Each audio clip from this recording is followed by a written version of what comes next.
श्रीराम. नमस्कार साधक बंधू भगिनींनो, चैतन्य उपासना या चॅनलवर मी सौ माधुरी कुलकर्णी आपले स्वागत करते. या चॅनलद्वारे सध्या आपण सोमवार ते शनिवार श्री ब्रह्मचैतन्य गोंदवलेकर महाराज यांच्या परंपरेतील साखरखेर्डा येथील संत परमपूज्य श्री प्रल्हाद महाराज यांचे श्री देवीदास अमृत मोहोरील लिखित संक्षिप्त चरित्राचा आस्वाद घेत आहोत. तसेच रविवारी श्री महाराजांच्या काही भक्तांचे अनुभव ऐकत आहोत. श्री महाराजांना त्रिवार वंदन करून मी आज आपणास श्रींच्या एक अनुग्रहित भक्त सौ सुरेखा कुलकर्णी राहणार हडपसर पुणे यांना श्रींचा आलेला अनुभव त्यांच्याच शब्दात कथन करणार आहे. सुरेखाताई सांगतात, श्रीराम.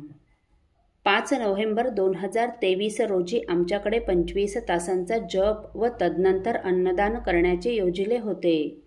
त्यावेळी आम्ही वालचंद नगरला राहत होतो. माझा मुलगा मुंबई येथे सर्व्हिसला होता, परंतु जप यज्ञानिमित्त तो देखील घरी आला होता. माझे बहीण भाऊ वगैरे माहेरचे सर्वजण श्री महाराजांचे अनुग्रहित असल्याने ते देखील आले होते.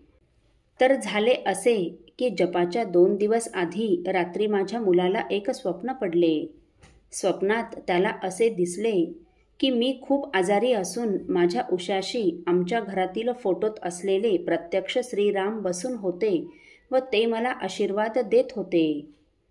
मुलाने मला हे स्वप्न सांगताच मी त्याला म्हणाले, अरे बाळा, आपल्यावर श्रीरामाची कृपा आहेच मुळी. गंमत अशी की त्याच रात्री अचानक माझ्या पोटात खूप दुखू लागले. जेव्हा दुखणे सहन करण्याच्या पलीकडे गेले व उद्या आपल्याकडे जप आहे या विचाराने मध्यरात्री 2 वाजता मी व माझे यजमान आम्ही घरीच दवाखाना असलेल्या आमच्या डॉक्टरांकडे गेलो. मला तपासल्यावर त्यांनी अपेंडिक्स असल्याचे सांगितले व रात्री दुखू नये म्हणून गोळ्या देऊन दुसऱ्या दिवशी सकाळी येण्यास सांगितले. दुसऱ्या दिवशी सकाळी 5:15 घरी श्रींचा काकडा सुरू झाला, परंतु मला उठून बसण्याची अजिबात ताकद नव्हती. 6 वाजता जपाला सुरुवात होणार होती. जपात सहभागी होण्याची मला तीव्र इच्छा होती, म्हणून बरे वाटत नसताना देखील 5 मिनिटे आधी मी श्रींचे स्मरण करून वाकत वाकत जाऊन श्रींना नमस्कार केला व आता तुम्हीच मला सांभाळा अशी प्रार्थना करून जपाला जाऊन बसले. श्रींची कृपा अशी की जप करता करता पोटात दुखण्याचे कधी थांबले ते माझे मला कळलेच नाही. आणि आश्चर्य म्हणजे जप झाल्यावर मी सरळ उठून उभी राहिले, जणू मला काही झालेलेच नाही. नंतर 10 वाजता आम्ही पुन्हा डॉक्टरांकडे गेलो.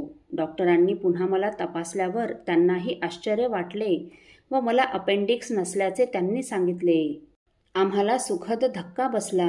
म्हणजे श्री रामराया भोग सुरू होण्याच्या आधीच येऊन आशीर्वाद देऊन गेले होते. किती हे दया सिंधुत्व, किती करुणा, किती वात्सल्य, किती प्रेम, वर्णन करणे केवळ अशक्य. श्रीराम समर्थ. साधक हो, सुरेखाताईंना त्यांच्या माहेरूनच अध्यात्माचा वारसा लाभलेला असल्यामुळे त्यांच्या नसानसात श्री महाराज व नामाबद्दलचे प्रेम भरलेले आहे.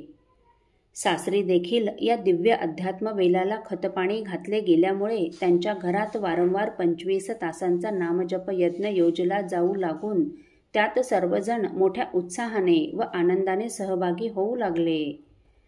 अहो, ज्या वास्तूत नामाबद्दलचे प्रेम आहे त्या वास्तूत प्रत्यक्ष रामरायाच असलेले श्री महाराज हजर राहणार नाहीत का? त्या घरातील प्रत्येकाचा सांभाळ श्री महाराज करणार नाहीत का? ताईंच्या बाबतीत देखील तसेच झाले.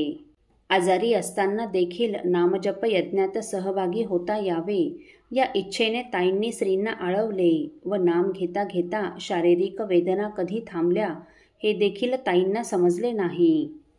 एवढेच नव्हे तर अपेंडिक्स देखील नाहीसा करणार असल्याचे जणू रामरायाने आधीच स्वप्नात येऊन सांगून ठेवले होते.